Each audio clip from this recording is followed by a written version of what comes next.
The Your Voice in Power Hour on the My Voice in Power show for Unity Live Radio.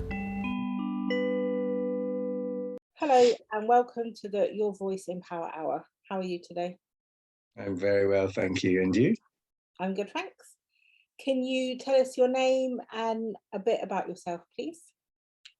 Name is Roddy Slater, and I am a Canadian Lucian Scot who is involved in athletics coaching and involved and runs Raw Mentoring, which is a business that supports young people who are struggling in education.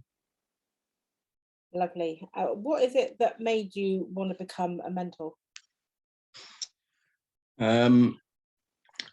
Probably along the lines of I'd always been coaching. I've coached as a personal trainer for years.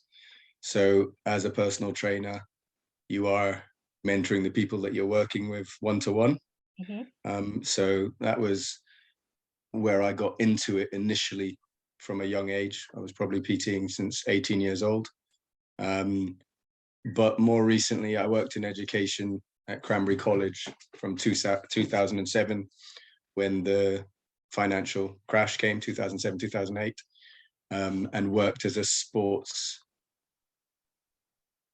for them, which involved supporting the kids' behaviors within the classroom, which involved putting on sporting activities for them, but ended up becoming a bit of a security job and just dealing with removing kids from classes or dealing with the behavior of kids within the class. And I think I found it a little bit frustrating. So decided to go my own way, set up my own mentoring business to kind of give kids a different voice and a different outlet, which wasn't associated to their education, but could support their education, and then guide them along the path that they either choose to go or the path which is better for them from what they actually want to achieve in life. And in some cases, they don't even know yet. So, yeah, so it was really then just to help them and guide them through their education, but to give them that support on the outside as well. So you said this started when you was being a personal trainer. How did that become like the crossover? Because obviously personal training, you think that's just preparing people's diets, teaching them how to train. So so in my latter years as a personal trainer, I started to do like mini seminars or talks on what personal training actually is.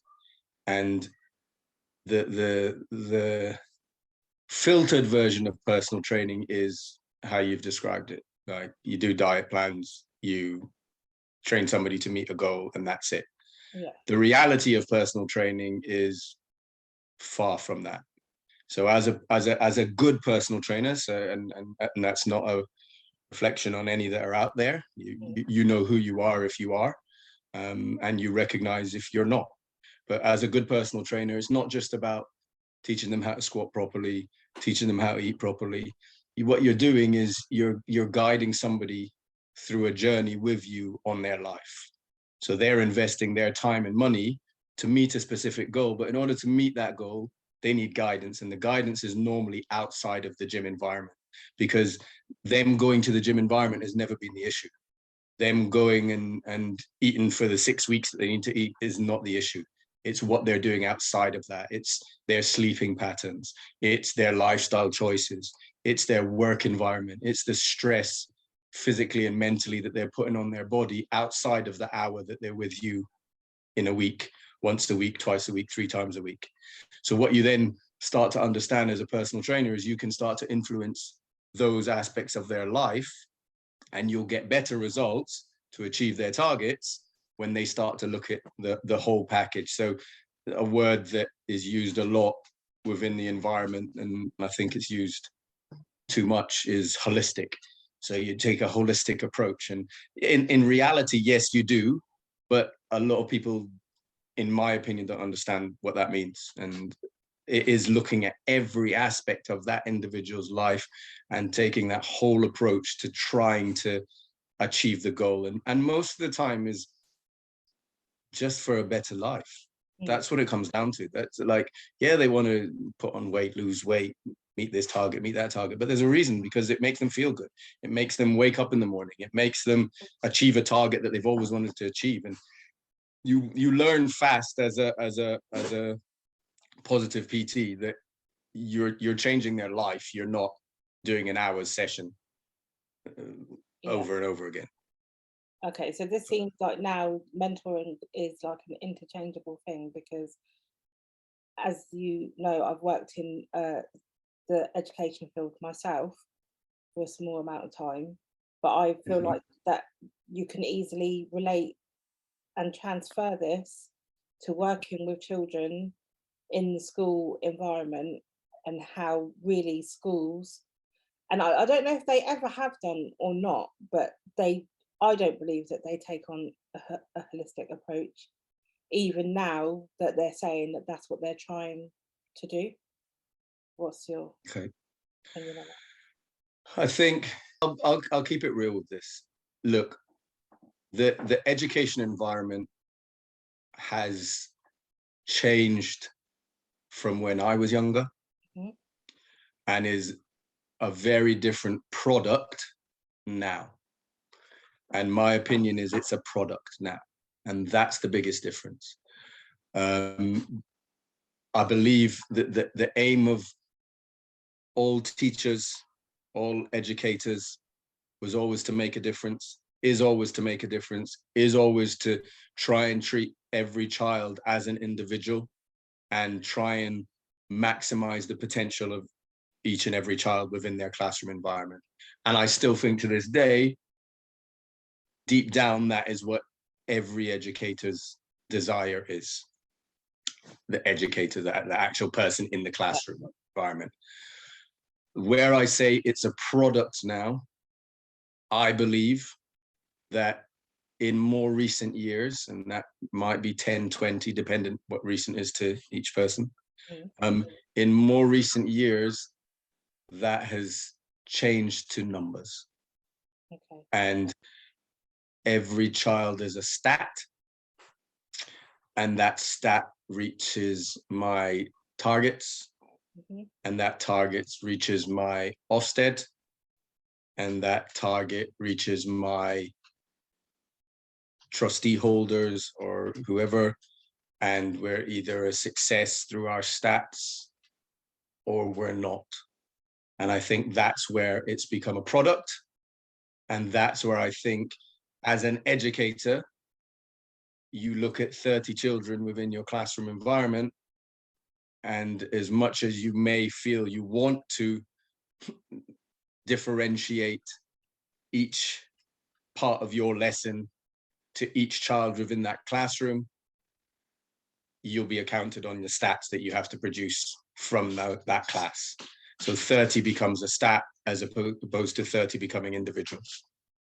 And I don't know if that's answered what you've asked, but I believe we're more in a statistical based situation now, as opposed to preparing young people for society, preparing young people for their adulthood, preparing them to deal with their emotions, and to deal with the relationships that they have around them, be it with their peers, be it with staff, be it with adults. But it sounds, from your description, and this is not what you have implied, this is my perception, it just sounds like prison. Everyone's a number. Yeah. Part of me feels that they're beyond, they're not a number when they're invoking our support. Yeah. Because that's showing they are trying to make a difference. The school is trying to see how we can get the best out of this young person. So therefore, let's try and use this service to get the best out of this young person. But do you feel However, sorry, that's not every case. But do you feel like sometimes schools leave it too late to make sure that these children are getting what they need from services like yours? I think there's two ways to look at that. I think way one is you will try and give the young person as many opportunities to succeed within the environment without intervention. Whether that's right or wrong, they will try. They will try and put things in place on their own. I also think the impact of COVID has a big part to play in that. Mm-hmm. And where pre-COVID, you might have 3 to 5 young people in your class that are struggling or are struggling emotionally and aren't able to support. Whereas now I think you have 15 to 18 in your class. Yeah. And therefore the reality is you don't know who to refer, who to start with, how to get things going. So sometimes, yeah, sorry, I've got my dog barking.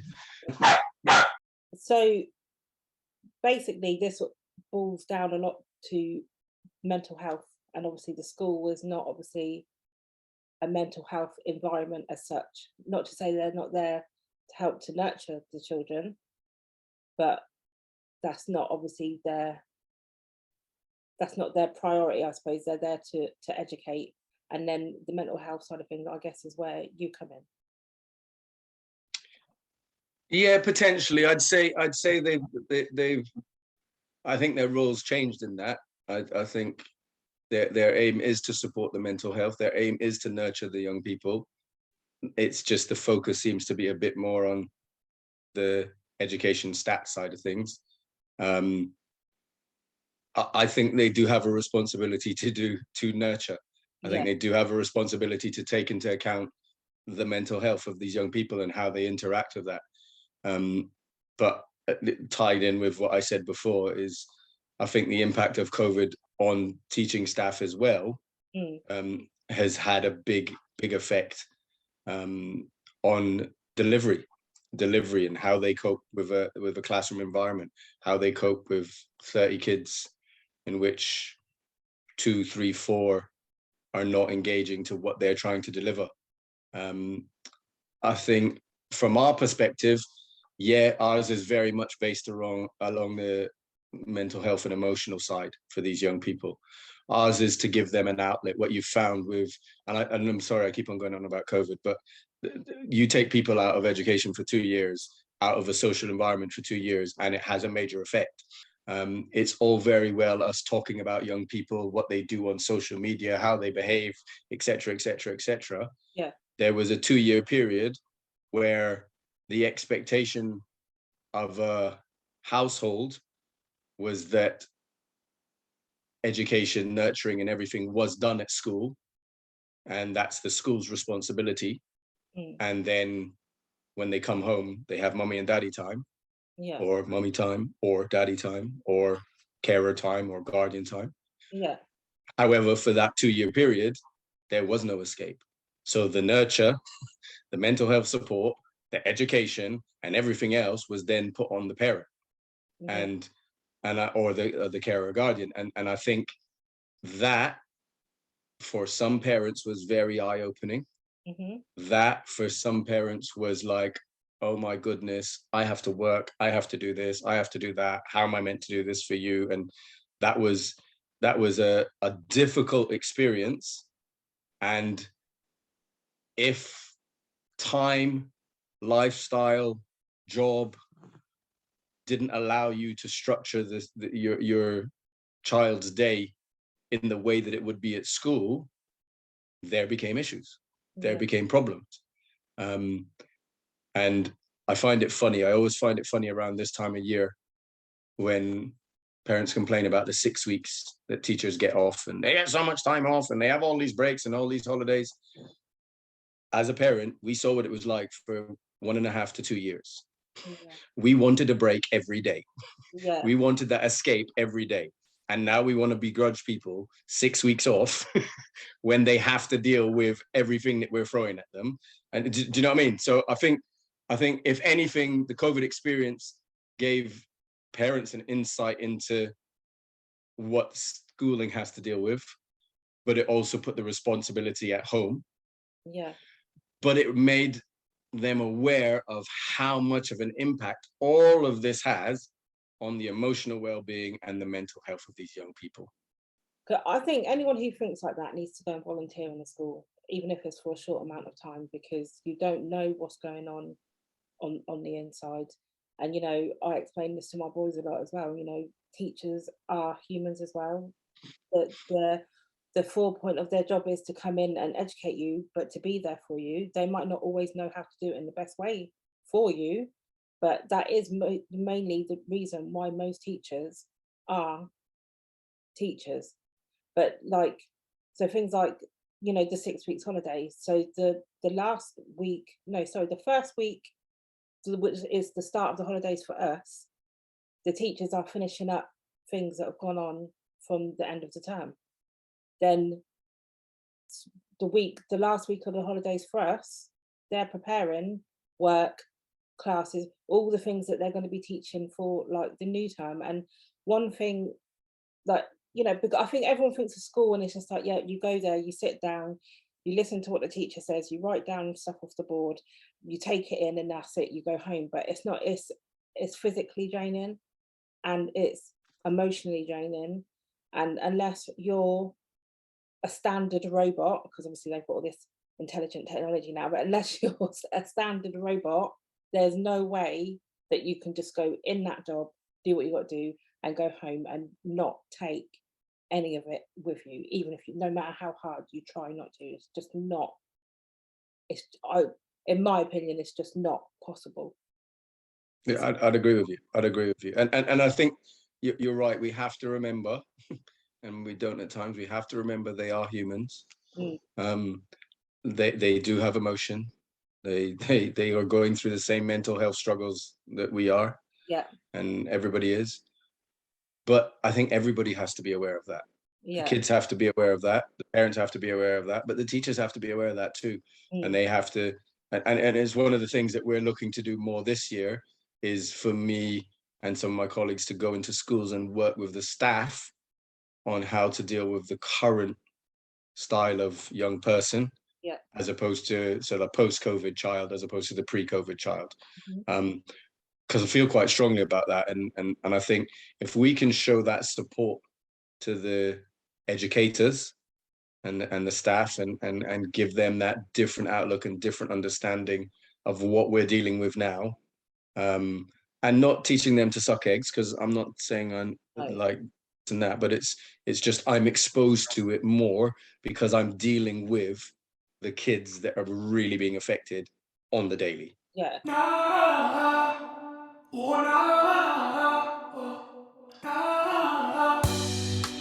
If you would like your voice to be heard on the Your Voice in Power Hour, then why not get in touch with me at myvoiceinpower@outlook.com.